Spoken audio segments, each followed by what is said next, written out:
Hi creators, muri iyi video ngiye kubabwira ibintu bitanu ChatGPT izajya igufasha cyangwa uzajya ubwira ChatGPT ikagufasha mu gihe ugiye gukora video. ChatGPT ni AI yaje ngo idufashe mu buzima bwacu bwa buri munsi, ariko benshi mu ba content creators barayihunga bakanga kuyikoresha. Muri iyi video ngiye kubabwira ibyo bintu bitanu uzajya uyisaba buri munsi uko ugiye gukora video, ku buryo uzajya ukora video yawe bitakugoye, ikindi ukaba ufitemo ibitekerezo bishya, ukaba ufitemo ibintu wari wese abona video akavuga ati harimo agashya. Hari abayikoresha pe ikabakorera video ndetse hafi ya yose, ariko wenda shaka uzajya uyisaba ibyo bitekerezo bitanu, igihe cyose yabiguhaye ukaza kubona video yawe mu buryo butakugoye, ndetse n'uyirebye ikabona ko iyo video ifite umurongo uhamye. AI reka dukorane nayo aho kuyihunga. Reka tudatenze mbabwira ibyo bintu bitanu ugiye kuzabisaba ChatGPT buri munsi. Let's go.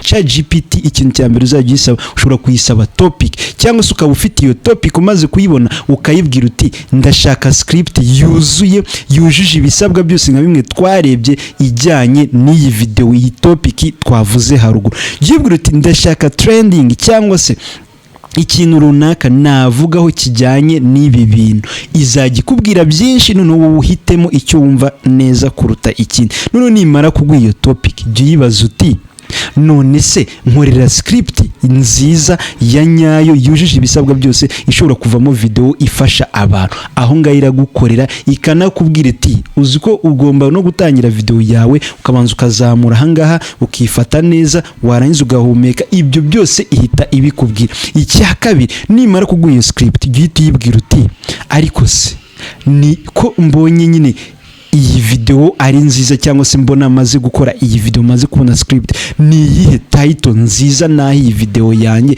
ku buryo yakurura abantu. Ukayibwira uti mpa nibura title 3 cyangwa 5 zakurura abantu kuri iyi topic kandi zijyanye na title, zijyanye na script nakozeho video yanjye. Icyo gihe uzakora title nziza ndetse inakugira inama ya title yaba nziza muri izo 3 cyangwa muri izo 5.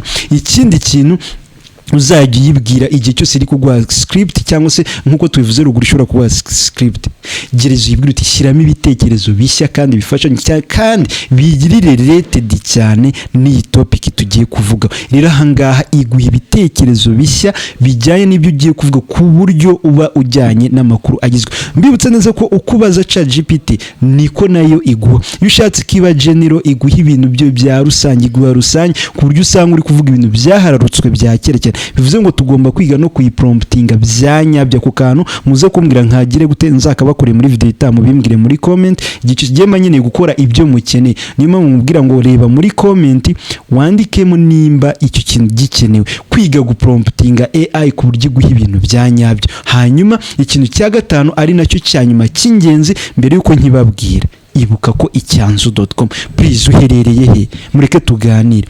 Uherereye hehe ku buryo microphone nk'iyi itakugeraho? Uherereye he ku buryo itara nk'iri ritakugeraho? Uherereye he ku buryo stand itakugeraho? Igikoresho ukeneye muri content creation yawe iyo ari yose, content yose ukora, icyanzu.com nibo babiguha. Sibyo wita umutwe wijye kugura ibikoresho bitagukemura ikibazo. Benshi bagura ama microphone ugasanga ntashobora kuyivugira yegereye gutya, ugasanga ntashobora kujya kure gutya ngo bikunde kubera ko ntabwo yaguriye ahantu yize.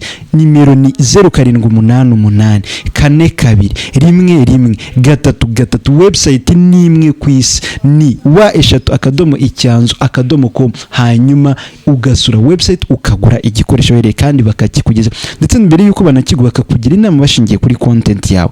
Ndizera ko nta mu content creator w'umusirimu muri mwebwe ukora amakosa yo kugira gute yo ko jagara. Hanyuma iki kintu cya gatatu nari mbabwe nicyo bita plan. Nkuko mubizi hano kuri YouTube tugizwe na plan.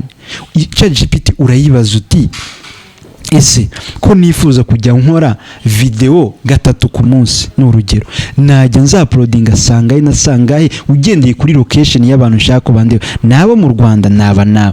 Icyo gihe itishingira ku masaha y'abo bantu, hanyuma ikakubwira amasaha meza wajya waploadingaho ku munsi, ariko ukabimenyereza kugira ngo bihite binagufasha kubaka muri yandi ya YouTube ya masaha asanzwe ya YouTube. Hanyuma ukayibwira uti ko nshaka kujya na uploadinga 3 mu cyumweru cyangwa 2 mu cyumweru cyangwa niryari nakwa uploading, ni kuvuga ngo ikaguha plan, ikanakubwira iti rero channel kugira ngo ikure uramutse ugize consistency ugakora ibi nibi ukazajya wa uploading igihe kiniki ushobora kuba wazamura channel yawe mu gihe.